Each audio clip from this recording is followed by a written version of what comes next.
வீட்டுல உட்காந்து அறிக்கை தராரு அப்படின்னு சொன்னா விமர்சனம் பண்ணி எப்படி பாக்குறீங்க? ஒர்க் ஃப்ரம் ஹோம் வீட்டுல உட்காந்து இல்ல அவரு அது அவருடைய தொழில் தேர்வு. அது நடிக்கிறது திரைப்படத்துறையில இருந்து இருக்கிறாரு, அதனால அவரு படப்பிடிப்புக்கு போறாரு. இது உள்ளது. அவருக்கு எங்களை மாதிரி தனம் அப்படி வர்றதுக்கு நேரம் இல்லாம இருக்கலாம். ஒரு நாள் அவரும் இப்படி வர வேண்டியது இருக்கும், வருவாரு. அது போய் நம்ம குறையா சொல்லிட்டு இருக்க வேண்டியதுல. அது என் தம்பி அண்ணாமலையோட கருத்து, அதுல எனக்கு கருத்து இல்ல. அதெல்லாம் திமுக பி டீம் சொல்லியிருக்காரு.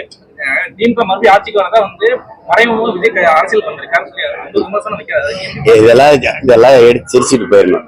என்ன நான் இல்லாத பி டீமா? தம்பி இது எதை தம்பி பேசுறது? நான் தான் ரொம்ப நாளா பிஜேபின்னு பி டீம். நான் ஏன் பி டீமா இருந்தேன்? ஏன்னா ஏ டீம் திமுக, அதனால நான் பி டீமா இருந்தேன். ஏ டீம் திமுகவா இருந்துச்சு. வாய்க்கு வர்றது ஏதாவது சொல்றதா? ஒருத்தர் பழி போடும்போது அந்த டீம் இந்த டீம்னு அப்படின்னு. நான் எந்த டீம் இல்ல, நான் மக்கள் டீம், சொந்த டீம். நாங்க தனியா தான் போடுவோம், எங்க டீம் தனியா தான் போடுவோம், தனியா தான் ஆடுவோம். அதனால சொல்றவங்க கொஞ்ச நாள் சொல்லுவாங்க, அவ்வளவுதான்.